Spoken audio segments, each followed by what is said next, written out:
तो ज़िना करने वाले पर दुनिया में जो सबसे पहली मुसीबत आती है वो ये है कि उसकी इज्जत और आबरू खत्म हो जाती है।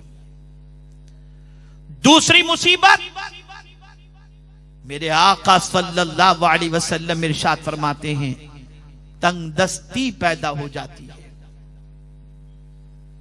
उसकी रोजी से बरकत छीन ली जाती है, वो तंगदस्ती का शिकार हो जाता है।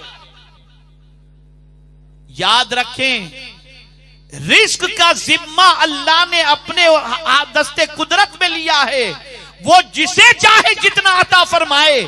जब उसके हबीब ने कह दिया कि ज़िना करने की वजह से तंगदस्ती पैदा होती है, यकीनन ज़िना की वजह से आदमी कल्लाश हो जाता है। आपने सोसाइटी में ऐसे बहुत सारे नौजवानों को देखा होगा जिनके बाप कमा कर बहुत कुछ छोड़ करके गए, लेकिन बच्चे के कदम फिसले, जुए में चला गया, शराब में चला गया, ज़िना के अड्डे पे चला गया। नतीजा यह निकला कि दर दर की ठोकरें खाने पर मजबूर, और कल तक वही देने वाला लेने वाला बनता हुआ दिखाई देता है। वजह सबसे बड़ी यह है कि ज़िना और बदकारी इंसान को तबाही के दहाने पर पहुंचा देती है। मुझे एक वक्त मेरे आका ने फरमाया, ज़िना तंगदस्ती लाता है। तीसरी बात मेरे आका सल्लल्लाहु अलैहि वसल्लम ने इरशाद फरमाई कि ज़िना की वजह से उम्र से बरकत छीन ली जाती है, उम्र कम हो जाती है। ज़िना उम्र को कम कर देता है। बदकिरदारी की बुनियाद पर इंसान की उम्र कम से कम तर होती चली जाती है। ये मदीने के ताजदार का फरमान है। ये तो दुनिया की तकलीफ हो गई। आज 1000 टॉनिक इस्तेमाल कर लो, आज लंबी उम्र के लिए 1000 टैबलेट इस्तेमाल कर लो, लेकिन अल्लाह न करे, सदबार न करे, अगर ज़िना के दरवाजे पर किसी ने दस्तक दी और अपने आप को ज़िना से आलूदा कर लिया, तो अल्लाह उसकी उम्र से बरकतों को खत्म कर लेता है। ये दुनिया का अज़ाब। अब आखिरत का सुनिए।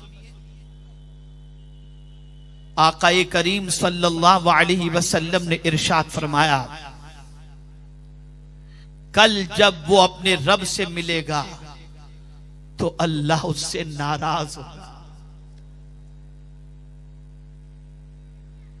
ज़िना करने वाला भूल जाता है कि उसे एक न एक दिन अल्लाह से मिलना है।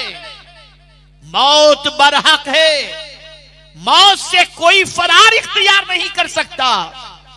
जब मौत के दरवाजे से गुजरकर मालिक हकीकी की बारगाह में पहुंचेंगे तो मुझे बताओ, अगर वही नाराज है तो फिर हमारा क्या होगा? कुरान कहता है सबसे बड़ी चीज क्या है? वरिदवानुम मिनल्लाहि अकबर, अल्लाह की रजा सबसे बड़ी चीज है।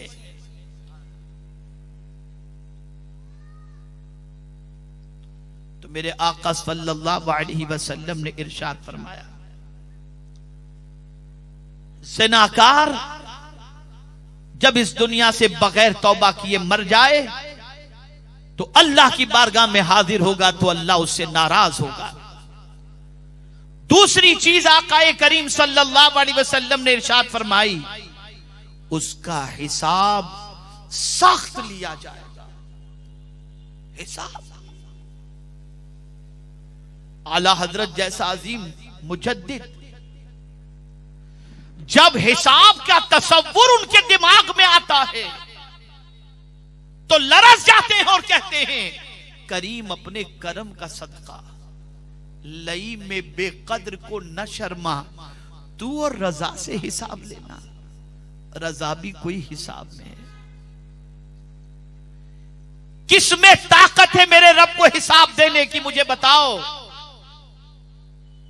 एक सादा हिसाब जब रब को नहीं दे सकते तो ज़िनाकार का हिसाब तो सख्त से सख्त होगा। किसमें ताकत है कयामत के दिन अल्लाह की बारगाह के अंदर सख्त हिसाब का मुकाबला करने की। तीसरी चीज, आकाए करीम सल्लल्लाहु अलैहि वसल्लम ने इरशाद फरमाई कि जहन्नम के अजाब में गिरफ्तार होगा। और एक मकाम पर मेरे आका सल्लल्लाहु अलैहि वसल्लम ने इरशाद फरमाया, जानी की बदबू से दूसरे लोग भी परेशान हो जाएंगे, उसके बदन से ऐसी बदबू आती है।